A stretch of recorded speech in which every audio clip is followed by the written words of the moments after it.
easily get it trending, so we'd love to get that as usual. It's a massive crowd this evening. Actually, we've got 380 people, which is rocking. So thank you all for coming down, and feel free to share your thoughts. We love feedback, good and negative.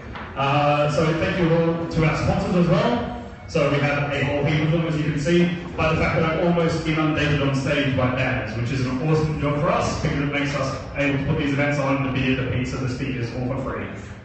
So big thank you to Blue Chili, to Conklin & Co., to Akamai, to Mitchell Lake, to the Web Institute, to Ledger, to SidePoint, to SoftLayer, and finally to Startup Victoria sponsor PwC. Thank you most of all for the big long workout that I just got reading out all your names. Big round of applause, please.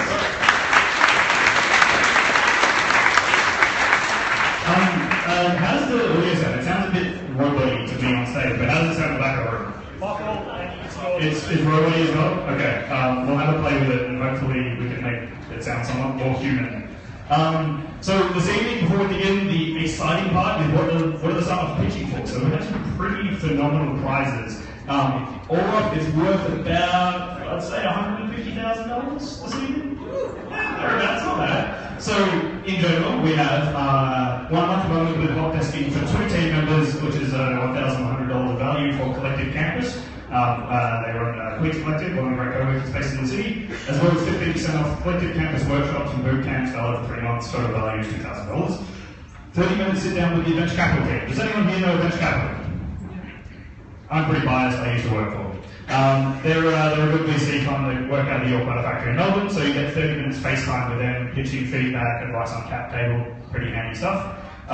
3 times part-time subscription for 1 month at Inspire 9, whether you do 3 at once or 3 back-to-back. Inspire 9, this wonderful co-working space that gave us the space for this evening. Big round of applause for that.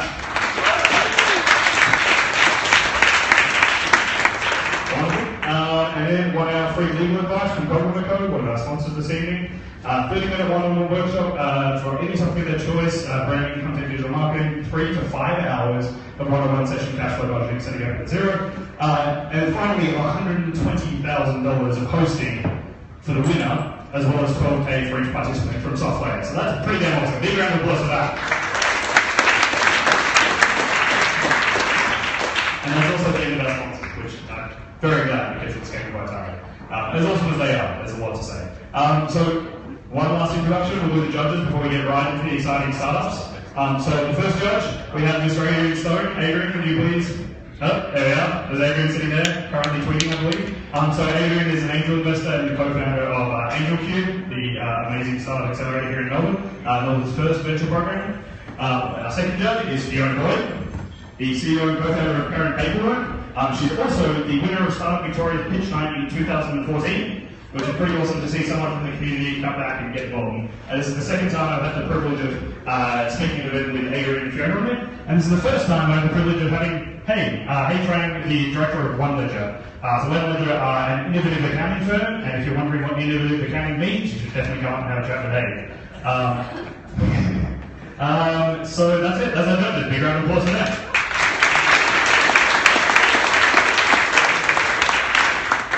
And along with that, we obviously have our illustrious judges, and we trust their opinion, but we also trust your opinion as an audience. So when you signed up at the start, you would have put an email address in, you would have put your details. We will have emailed you, I'm pretty sure by now, on your phones. If you get them out and check them, you'll have a little link which we want your voting participation. So we'll go through the presentations, and then at the end, we'll have another shout out, and we really want your feedback, and let us know which ones you liked. Give them a rate. There's a little survey, and then at the very end, we'll call out the winners, but by public opinion as well. Excellent. What do you say we get into it? Yeah. What do you say we get into it? Yeah. Excellent. Wonderful. Alright, so the first startup is we have obviously the 5-minute pitching format, which I will be holding very strictly, followed by 5 minutes Q&A. First up, we have Martin Aspey from Preview. Please make it feel welcome.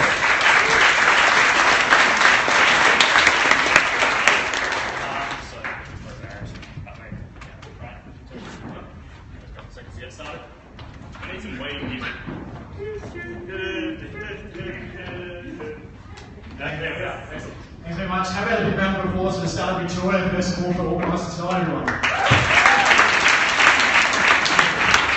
Alright, hello, my name's Martin, and tonight I'm very excited to be here to tell you all about Preview. At Preview, we're reinventing the way that students find work. To sum it up in this sentence, what we do is crowdsourcing student jobs. Our mission at Preview is to make student work experience for students accessible to everyone, and we do this by targeting SMEs who currently don't have access to the market. So let's get into how it works. Well, let's look at the traditional hiring process for an SME. So we've got Pete up there, and Pete decides he needs a new employee. So he goes to the traditional service, let's say Seek, and he forks out $150 to $250 straight away. So there's an inherent risk in that already. And if Pete's lucky, all he gets in return is a big pile of resumes. So let's be honest, the big problem with this for SMEs, they simply don't have the time to go through all these resumes and to actually make an accurate hire after that. So we're looking to change that up. And this is what we do crowdsource student jobs. So we've got Larry up there, and Larry runs an SME as well. Larry signs up for free, and straight away he can start taking student expressions of interest. What this allows Larry to do is, before he's even posted the job, he knows where the market is. He can build a team of potential employees before he's even posted a job. For the student, it actually allows them to create more supply of work experience. Because the bigger the pool, the greater the value is for Larry, the employer. And we don't stop there. We streamline the entire process for Larry to take all the pain out of the hiring process and basically make it really easy for him to find the best candidate. And he only pays at the end when he makes the hire. So let's look at the market size. And I'll just reiterate at this point, we're targeting all student jobs here, not just internships and work experience. There's currently 1.2 million Australians engaged in a tertiary education course. In terms of online recruitment, where Seek is the major player, there's a $295 million industry, and Seek has about 85% of that market, with 40% margin, so it's quite a lucrative market. The recruitment industry in Australia is worth $11 million as well. So let's go into our pricing model, how do we make money? Well, like I said, we're targeting SMEs, so we want to be flexible to suit the flexible nature of the business. So we offer a basic service for $95 and a premium service and a platinum service, where essentially we make the whole hiring process easy. And I'll get into how all that works now. So this is a basic service, this is what you get. It's a profile of a student, and you can watch their video, and it's basically a much more visual representation than a resume. And this is the premium feature. This is our student matching service, and this is essentially where we can pick the top students in terms of their technical skills based on the job-ready skills that you find important. So we're able to use an algorithm to rank the students so we can most students who work in your firm from a technical point of view. But let's be honest, it's not all about technical skills. Personality plays a big role in the hiring process as well, so that's where the video pitching comes in. So what have we done so far? Well, in December this year, we ran a trial at our local financial planning firm, and we were branded under the Inside lane for that one. We got 120 students with that application, and we streamlined the whole process so all the employer got to see was the 5 top students. We established critical relationships with all the major universities in Melbourne, and we've got 70 students signed up before we even launched. So here's some testimonials from that particular hiring process. As you can see, it's all positive feedback. The employer up there, Oliver, ended up taking on another intern from that 120, who's now working on a 6-month part-time contract. And here are some of the students who are impressed with the whole process. So what are the next steps? Well, here's a screenshot of our website at the moment, and we're launching on the 14th of March. We're aiming to get 15 employers signed up at that stage. We've got 6 at the moment, and next semester is all about building our student database. Finally, the team. So who are the team? We met me tonight. My name's Martin. I'm in charge of all the employee relations here in Melbourne. I also do all the front-end web development for Preview. Glenn, who you'll meet shortly, is in charge of all the student relations and does all the marketing and analytics. And Alex there, who's all the way from Perth tonight, he just got accepted into the Space Cube Accelerator program, and he handles the entire Perth operation. So that's it, guys. Thanks very much for listening. I'm now going to invite the rest of the team up to Q&A and welcome any questions. Thanks.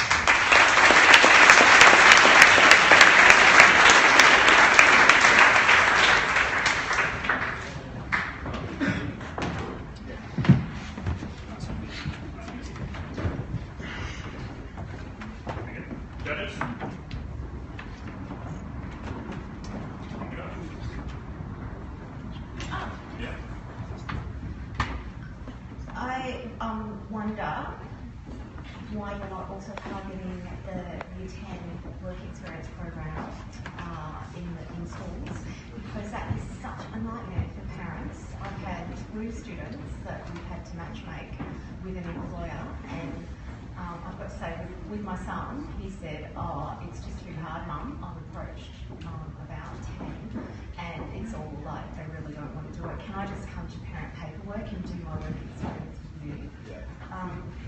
It seems to me that that's an additional market. Have you considered it? So high school students? Yeah, that Year 10 program. Yeah, Year 10 program. At the moment, no. We're just concentrating on the university and tertiary market because that's where we have the greatest amount of experience and also the connections. Definitely wouldn't be against that option, but we're also concerned about getting into the workplace relation laws about employing people under the age of 18 and where all the contractual commitments lie there. So I guess we're just focusing on the market that we know at the moment, which is the tertiary education market. I'll try and get one question out of the judges, throw it out to the audience. Also, we only have one mic, so I'll dance it back and forwards, but in the interim, please project. Other judges? Yeah, one question. Yeah. I've got a really quick question. First of all, who's your CTO who does the back-end development? At the moment, we don't have one. That's definitely a hole in our team. I do all the front-end development, and the rest is done by Upwork, but that's a role we're looking to fill as soon as possible.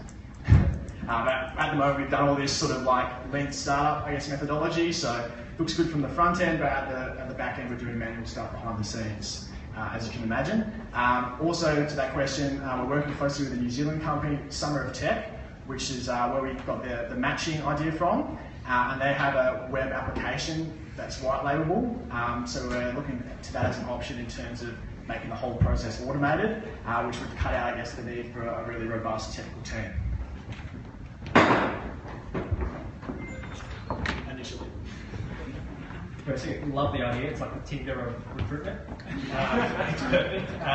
So, obviously to work a candidate or to find the top 5, how many questions have you compiled? The process that we ran in December. So we did that all based on technical skills. So once again, we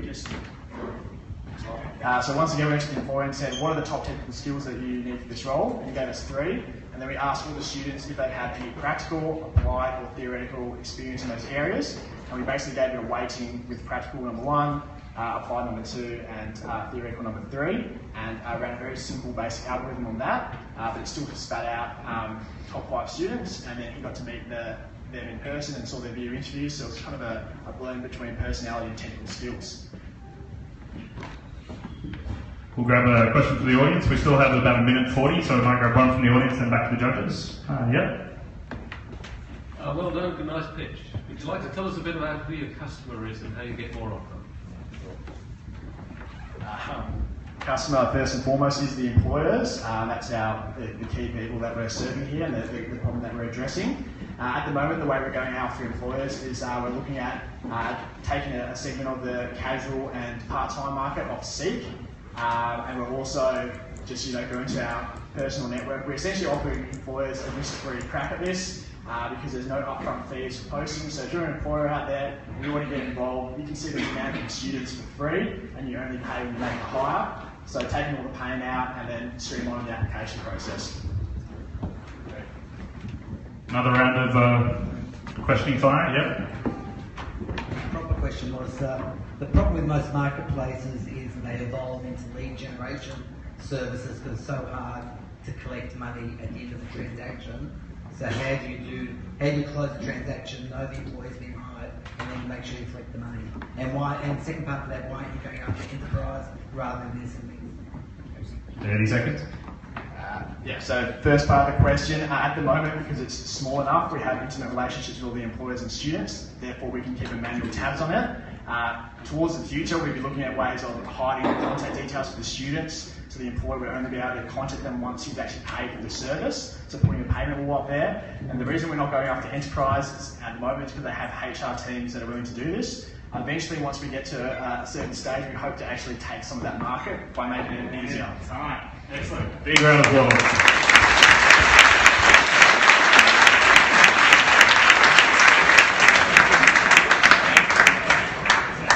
Excellent. awesome job. It's always very hard going first. We're going to go back to back straight into the next one. The feedback via the hashtag already works. Someone's told me that I spoke too damn fast, so I'll slow it down a little bit. I probably spoke so fast that you probably didn't notice me mention Sportsbet as a sponsor as well. They're definitely a sponsor. I completely ran past them because I was speaking at 1,000,000 miles an hour.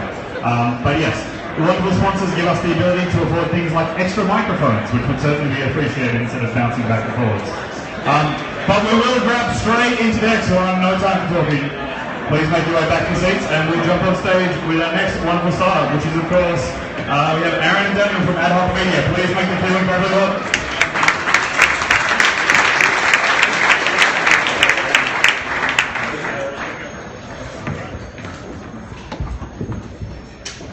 Okay, I think we might leave the microphone down so two of us might be a bit easier. But basically, I'm Daniel. And I'm Aaron, and we're from Ad Hoc Media. Today, we're going to tell you about a market play in a changing industry. But first, a bit of context about that industry. So, out-of-home advertising, we're talking billboards, bus stop signs, really any kind of ad you see out in the street. Australia's seen a massive growth in this over the last few years. We've seen 6.5% per annum growth year in, year out. And really what the major part of that market, the growth has been in the digital out-of-home industry. So you guys have all seen those petrol pump TVs, digital billboards everywhere. Changing technology has means that tons of cool things are happening in this area, like demographic profiling and eye tracking and analytics and other stuff like that. This segment has seen a growth of 63% and 83% per annum over the last 2 years respectively. So where do we come in? Taxis. Over the last 5 years, big businesses all around the world have been putting in digital touch screens in the back seats of taxis, selling advertising. So if any of you have been to Europe or America or Asia, they've got them everywhere. But this has not yet been... I'll have to go this route. But this has not yet been implemented in Australia, except for a very small amount up in Queensland. And most of that has been because of a regulatory environment that hasn't allowed it until the last couple of years. But these regulations just opened up, so the time is right now for someone to come in and take that market.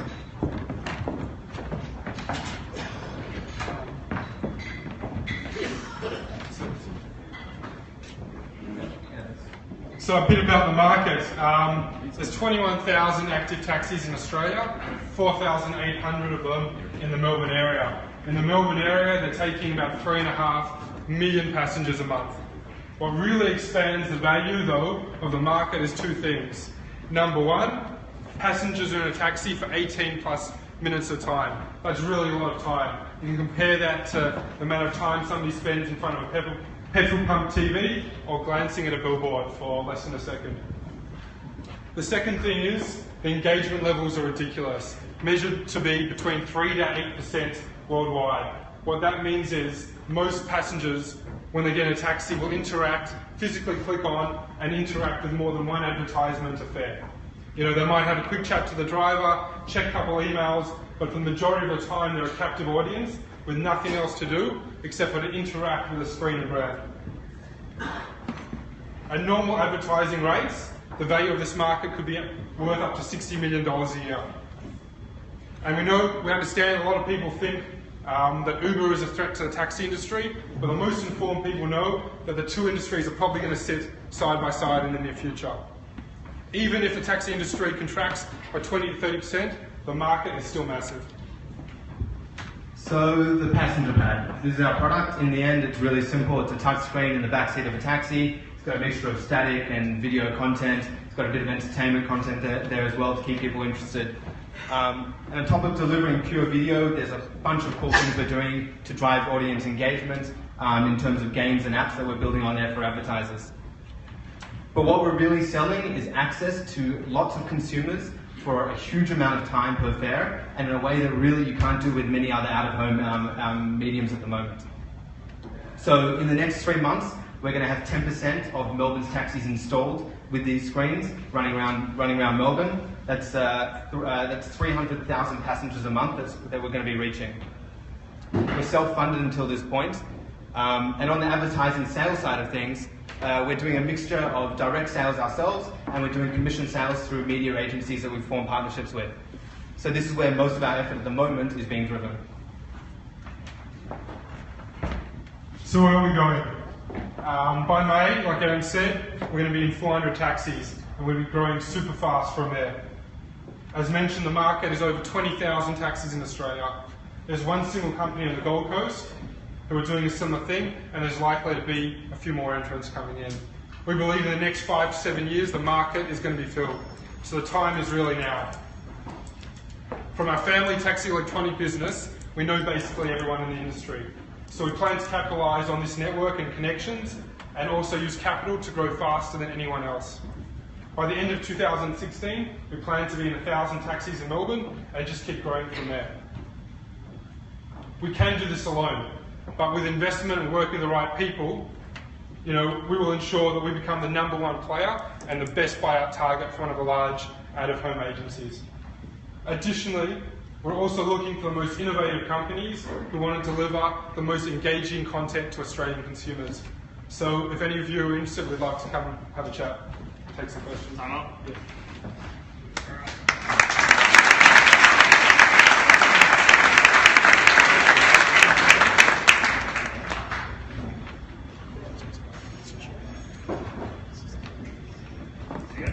Thank you, judges.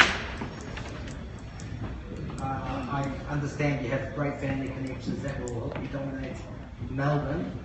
Maybe you need to talk to me about other states, but more importantly, how you're going on the media agency side.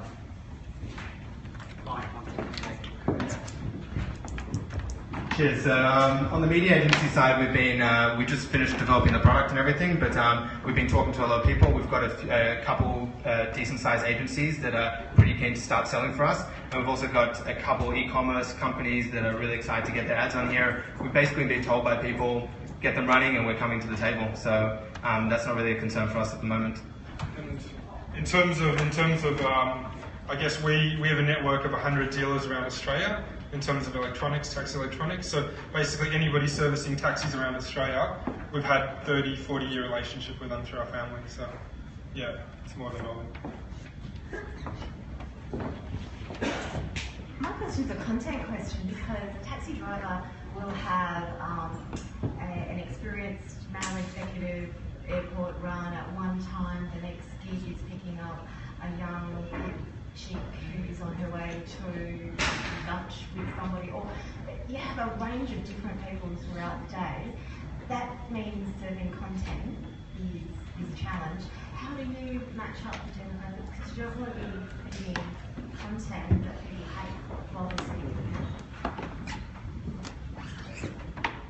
there. Yeah, great question.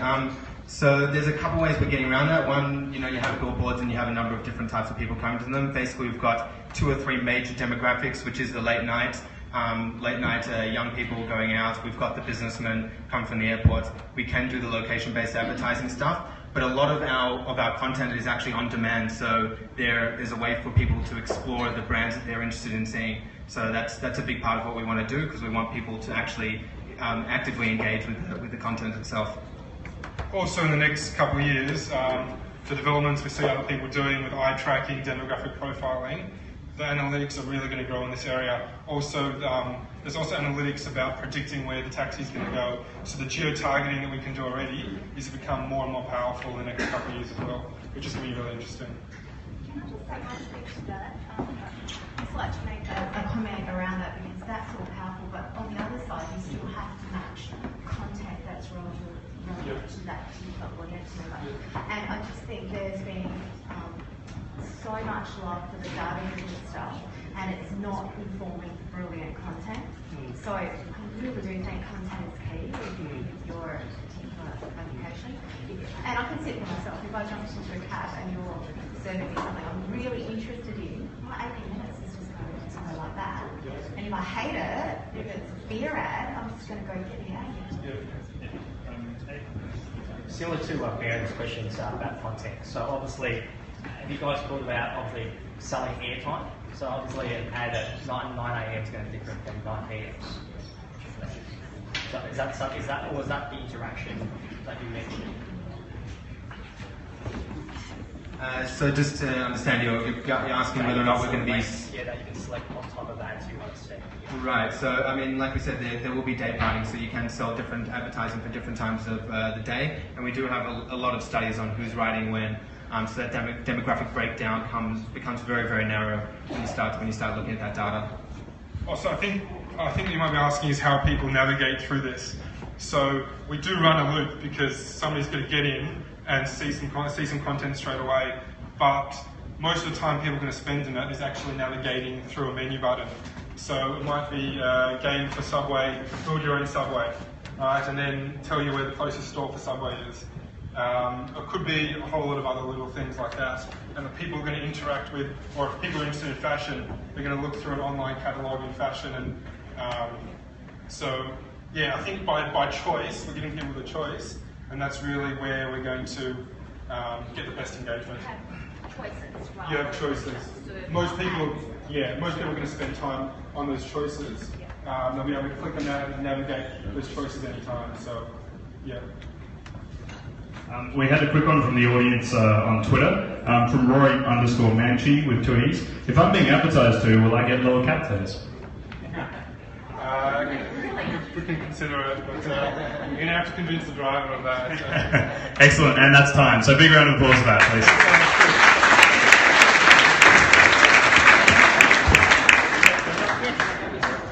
Excellent. I think our previous presenters have run off with the clicker, so we'll get Jules on stage while we get them back on stage so we can get the clicker.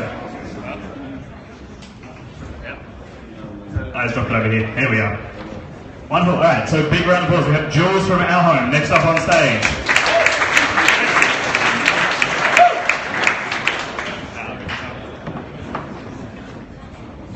Hey guys, my name's Jules. I'm from Our Home. I'm one of the co-founders and the product designer. So at the moment we're an app for families that gets kids motivated to do chores, but our broader mission is to be an app that coordinates all activity within the home so that people can thrive and live in harmony.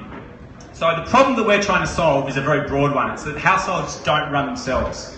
The 3 general things that always need to be done is that tasks don't do themselves, groceries always need to be purchased, and expenses always need to be paid. So these are the 3 things that we've found are pretty universal across all households throughout the world. As I said at the start though, we're focused at this point in time specifically on families, but we wanted to come up with a very broad general solution to this problem, and so we spent a lot of time imagining what the ultimate solution for this space would be. And what we came up with thus far is that it would be an app that has a dynamic points-based system that keeps people motivated and everybody living in harmony, so you don't have to ask people what to do, you don't have to nag your children to do their chores. Secondly, that there's an active inventory management of their grocery list, so that in real time you know exactly what you need. It keeps up to date with what's in the fridge and what's in the pantry, so that your husband doesn't forget to grab the milk on the way home. And lastly, that there's automatic payments, so that expenses get paid in time and automatically. So this is the ultimate solution that we're working towards. At the moment, the product that we've got out in the market is focused on that top one, so the chores. So we're the #1 chores app in the world, or at least in the US, and in the UK and in Australia. We're ranking #1 in both the App Store and the Play Store against a whole lot of keywords: chores, chore, household chores, chore charts, sorry. So that's what's driving all our growth. That's the organic growth that we're getting. We don't need to spend any money to get users. And the feedback that we're getting is very consistent in terms of the word love, or that amazing. It's in the households that are actively using it, it's commonly being compared to only being used more. The only app that's being used more than it is Facebook. So we're very consistently used many times a day. We've got thousands of active users, daily active users, well over 10,000 monthly active users, and last month we grew by 40% month on month. Again, that's all organic growth. So in terms of the team, there's 3 co-founders, myself being one, the product designer, 2 engineers over here, Cub who does front end and Dean who does back end engineering. So we're super focused on the actual product. We don't really spend much time on doing anything else. But Dean and Cub do all the heavy lifting, and I basically bring them cups of tea through the day. We are looking to expand the team to 5, bring on another engineer and maybe even a 4th. And we've been working together for a long time. We initially started working on a similar app called FareShare. Some of you may have heard of it, which was doing a similar type of thing, but focused about share houses rather than families. Share houses didn't really want to be organised. They prefer drinking beers and doing whatever else, whereas mothers in particular, but also fathers, really like organising their kids. And so we shifted very quickly our focus towards the family market. In terms of our business model, so what we're really trying to strive towards over the next 24 months or 18 to 24 months is to build an integral household tool that can be used by a very large proportion of people throughout the world. And so that's what we're focusing all our energies, all our resources at the moment, to make it a tool that people use every single day. It will have network effects. It'll be indirect network effects. So Facebook has direct network effects. Google's got what's called indirect network effects. That's what creates a durable, defensible business model. And that happens by getting a whole lot of data, knowing what kids do at the age of 8, knowing what they do at the age of 12, knowing what type of tasks they like to do. The more data we get, the better our algorithms get, that Dean creates in the back end. The better our algorithms, the better the product. It becomes a virtuous flywheel, and then that becomes a defensible model like it is for Google. So in terms of how we make money, it'll be a freemium model, a subscription model, and it'll be based on usage. So there's 4 ways you can charge this model. You can do it based on the number of users, you can do it based on time, or you can feature gate.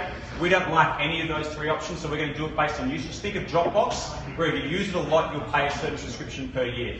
So that's the model that we'll be adopting. We're looking to raise $700,000 in our seed round. That'll get us 18 months of traction, 18 months of runway, and we're aiming to get over 100,000 daily active users over the next 18 months.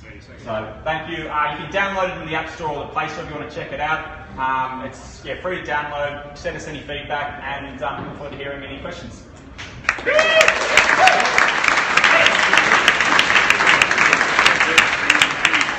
I love it when they finish on time. Always awesome job. So we'll hand it straight over to our judging panels for another round of vicious questions. I've got 2 questions that I want to start and finish if I can. Okay. Your month-over-month growth average over the last 3 or 4 months? We had a bad month in December, so we're down about 5%. And we were, I don't know what we were up in November, but last month in January, Okay. 40%. And number 2, what is like your retention, like day 1, 7, 30-day retention type of thing? Retention to the first day is pretty bad, so we get a lot of people looking at it, checking it out, and going, no, it's not for me. And then if we get through day 7, it becomes very good.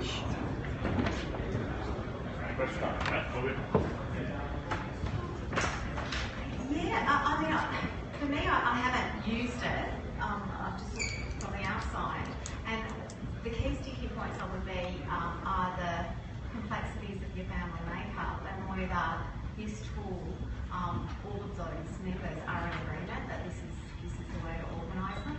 Yep. Just for example, in my household, I have a 9-year-old girl with Down syndrome, and she can do some simple tasks, but communicating with her is very different to how we communicate with our 15-year-old and our 18-year-old. I can't see inside it, so I can't visualise yet how effective it would be in managing, I guess, a complex family. Yeah. Well, I'm not aware of any families with kids with Down syndrome, so I can't speak specifically about that. We do have a lot of families with kids with ADD, and apparently it works extremely well for them, so I'm not exactly sure why, but we do get a lot of feedback that it's very positive for kids with ADD. It's fully customisable. Think of it as like a blank canvas. We're replacing the chore chart on the side of the fridge or the shopping list, and they're the 2 key things that we're replacing at this point in time.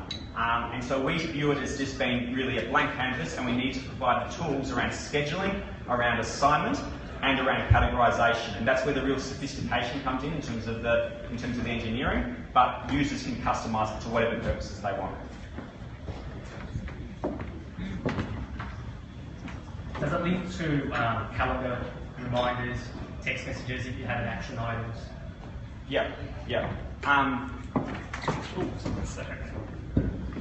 Sorry. We don't have a calendar. Interestingly, a calendar is our #1 requested feature at the moment, so we are looking at that.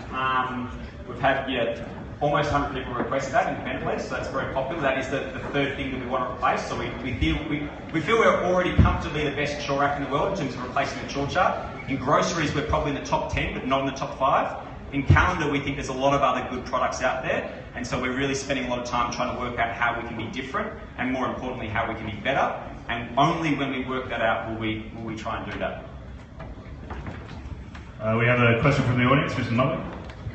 Jules, as a data 4 from 26 to 9, so I've got a spread here. You've got expenses, you've got tasks. Yeah. What have you got in the way of the gamification for recognition and rewards? So, for instance, pocket money, which works for the older ones or the mid ones, and then the stars on the fridge that works for the younger ones. Yeah. What's built into that? Yeah. I would have loved to have given a demo, but apparently it's just strictly slides tonight. So it's, as I was saying before, it's very much a custom type product. So you've got a reward section. So in terms of motivation, studies have shown pretty clearly that intrinsic motivation is better for learning, but extrinsic motivation is very effective for mundane and monotonous tasks. And so we're obviously focused on those monotonous household chore type tasks, and rewards can be anything from, you know, just screen time for younger kids, or they can be linked to pocket money, which a lot of the older kids do. And you'd set, you know, maybe 60 points, which is an hour's worth of chores, would be worth, you know, $10 for your kids. So it's entirely up to the parents. We don't, you know, pre-populate it. Parents put in whatever they think works best for them. Yeah, I guess for me this is like a sort of in fact, I'm privileged to that's when you pitched their share. Yeah. And said it was racking my brains about Yeah, that's right. So for me, this either has to become ubiquitous, like the Facebook, Correct. and you've got to be able to prove to retention growth that you in every single household, then monetize later. Correct. Or I presume you're going to monetize through grocery sales or something. Is that the aim there? Correct. Well, we're aiming for the former rather than the latter. Okay. Yeah. Well, then you've got to prove to me that. Yeah. So there was no slide on either. Yeah, on either growth or on the growth is 40% month on month last Only month. one. Yeah, yeah. Okay, excellent. The audience is jumping in. If you want to get a question, please raise your hand. I think we had one over there. So you're focusing mainly on families now, but have you completely abandoned the student share house market? Like you Right now, no. Can you repeat the question? Sorry. The question was, have we abandoned other household sort of, you know, dynamics? So we see there's been 4 households. There's family, there's share houses, there's couples, and there's people by themselves. Very little value for a person by themselves. Couples, we haven't done anything in that. We have done the share house. That would be fair to say it failed. It didn't get enough growth. We're going to abandon that. Beautiful. Sorry, I'm being absolutely militant on time, but please big round of applause for George. Excellent. Thank you, sir. Oh, there we go. Excellent. All right, and we have our lucky last. So please welcome Michael from Global Patient Portal. Big round of applause. Straight into it.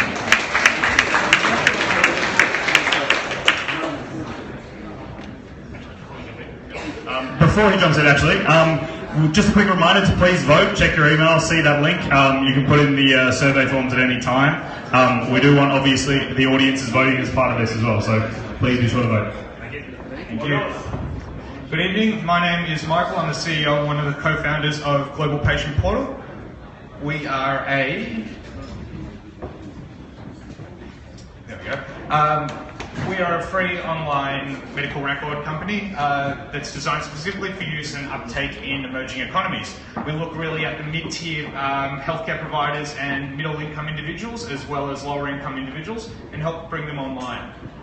So the problem that we're facing is we've launched in India, where in India there is minimal record keeping. When you leave a hospital, you're given a little sheet of paper to take with you, and on the next day, if you were to return to the hospital, you'd expect to do all the same tests again that you would have done the day before, and also get all the pretty much a new visit to the doctor.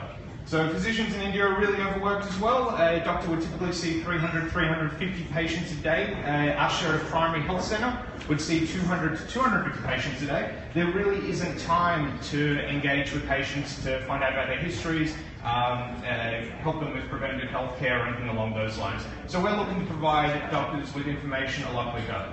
So the most underutilized resource in the Indian healthcare system is the patient, and so what we've designed is an innovative patient-driven platform that allows the individual, even with low education, to be able to engage with it and upload their information. We do this on a hybrid model of digitization. We allow unlimited upload of photos and lab results and anything they take a picture of into the system, so we're starting to build that bank of information, that medical file they don't otherwise have. The cost of digitization for healthcare providers in India is also fairly prohibitive for them, and so we provide our system for free to them as well. That way they're able to run pilots really easily in their hospitals, and they can start getting uptake and support from their staff. So the product itself, initially when we went out to India, we had visions of this beautiful big EMR system. It was going to be magnificent, but market said be simple. Do something that everyone feel real ownership over, be it a doctor, a nurse, or an individual who's using the system. And that's how we've come to what we have now. We collect metrics based on what the market has told us they're not seeing at the moment from these populations, so we can supplement what data visibility they have. The way we go about collecting the information as well is a bit hybrid. We send out field representatives to go and help with the uptake of information. So for us, it's really important to ensure that there is good quality data put into the system, because doctors are going to be relying on this, and also a lot of the time the individuals don't necessarily have the capability to be able to do so. It tends to be lower young professionals, university students. They'll get signed up with us first, and then they'll invite our staff into their houses, register the other 10 to 15 people who they're living with onto the system as well, because they've found some value in it. So our customer typically makes a very economic decision about their healthcare. They don't go to one chain. They'll pay 30 rupees to go to a clinic for something minor, 300 rupees to go to a hospital for something more major, and typically they don't go to the same providers repeatedly. So very fickle in their taste. The initial traction that we have, we've achieved 40,000 users in 11 weeks, particularly in Kolkata. We went to the east of India because in Mumbai and Bangalore they were telling us we couldn't. They were saying these people use WhatsApp, but they don't really use anything else. And we knew that we could do something else with them from the time we'd been out there. We've got some great partnerships with NGOs like Rotary. We've also been approved to roll out our pilots at the MCGM hospitals in Mumbai. They've got an annual footfall of 14 million patients, and we'll be the first e-health solution into them. We are very fortunate to work with Stanford University and a few universities around India, because ultimately we're dealing with big data and vulnerable populations, and it makes the stomach turn a little bit. So we work with them to look at our ethics and make sure that we're moving in the right direction, and also to put together some policy to fill the vacuum on that front in the Indian law. The market size in India, it's fairly colossal, and I try not to think of it that way, otherwise it becomes really daunting. In terms of mobile phone usage alone, there's about 800 million mobile phones circulating in that country, and also about 960 million people who aren't accessing top-tier healthcare. So we monetize through the sale of de-identified data. That's our primary revenue stream. We spend a lot of time bringing meaning to what that actually looks like and how we can go about monetizing it, how we price our data. It was a complex process getting there, but market seems very happy with the way we've gone about it. Our founders, I have my CTO Hayden Cook here, who's based in Melbourne, and then Rosalie, who's recently joined us from a US listed company where she was the head of Latin America marketing. She's based in Boston and facilitating our expansion to Latin America. And so where we're going, we're beginning the monetization process at the moment, looking to expand on our revenue streams and also expand into Africa and Latin America. We're going to be opening up a seed round in early April for funding. This $500,000 will get us really, really far over the next 12 months, and then move into a larger round after that. So, any questions?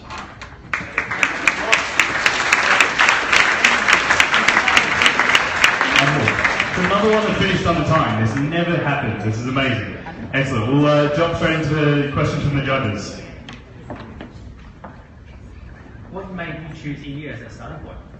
I used to be a lawyer, and I got invited to the north of India to speak at a conference on hospital management, and someone got up to sell Salesforce does hospital management for India, and just got ripped to shreds. But I thought through the critique, a model emerged. So came back to Hayden, we built a prototype in about 3 weeks, went back to India on a trade mission, and I spent about 1.5 years then afterwards going around the country doing market research to figure out whether or not this would work.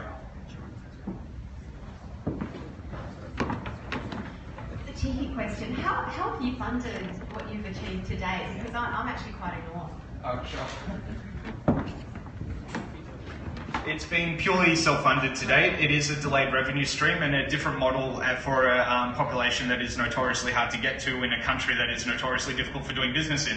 And so if we would have put our energy into doing a seed round earlier on in this journey, I think we would have wasted a lot of time. Rather, we could go to market, prove the model works, have really great data about how we should be going to market and the interests of the people we're going to, as well as the healthcare providers, and then take that out for funding. So it made sense in that way. How do you make money? Yes, well, our data set's currently being validated by our first potential customer. We've got 2 others who Hayden's heading over to India with this weekend to go meet, and it looks like they're wanting to take the full data set, which is a bit of a surprise to us. Pricing it was very interesting in India because we have a few channels in which we price the data based on healthcare providers who roll it out for us or third parties who just want to purchase the data.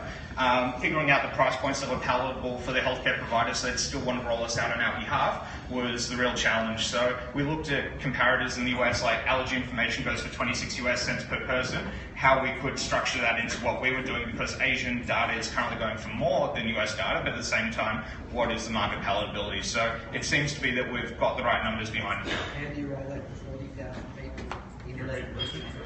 Yeah, so we did that through a field deployment with 30 staff out hanging around middle class areas in Kolkata. We did that because the data we're selling has to supplement some sort of need for someone. The value has to be there.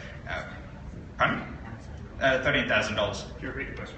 Oh, sorry. They want to know how much it cost us to roll out to 40,000 people in Kolkata.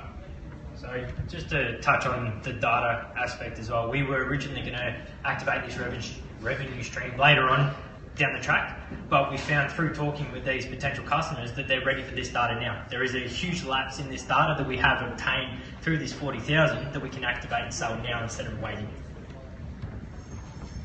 Excellent. There's a question from the audience, but before we jump out there, I might ask you, if you were going to integrate with the medical billing API in Australia, why would it be claiming.com.au? Sorry, terrible joke, that's my startup. Out in the audience, what was the question? What type of customers buying your data? Who's interested in the data? The question was, who's interested in the data? What sort of customers buy the data? So large global health reporting agencies, also domestically within India, the really large businesses that have their hands in CSR money, for instance, through their foundations, they're looking to acquire the data to understand better what's happening across these populations. It seems to be the response into what we're doing is that the NGOs and those sorts of organisations have a vested interest in proving that there's some sort of problem existing, whereas us as a private company are looking directly at getting the most accurate data set possible, and they're finding value in that motivation. And I think, a question behind it as well.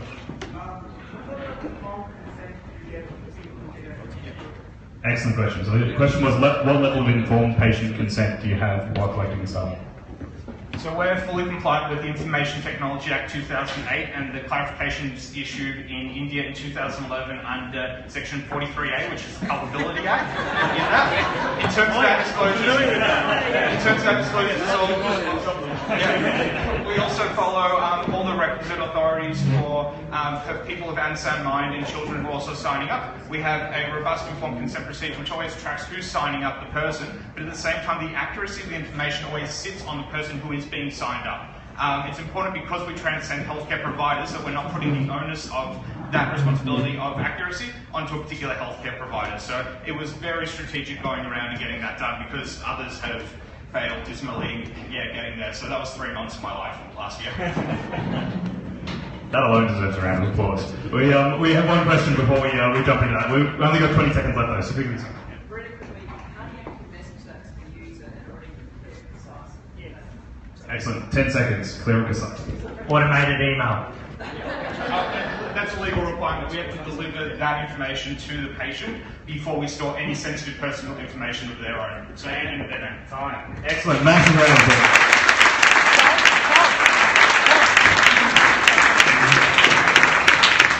Excellent. We'll have a very brief bathroom break while we get some chairs on stage. We've got the judges up here. Now is the time to please vote if you haven't already. We'll have deliberation, we'll get some judges' feedback, we'll get some back and forth between the audience and the judges. You can ask them some hard questions. And then we'll have our final reveal as well.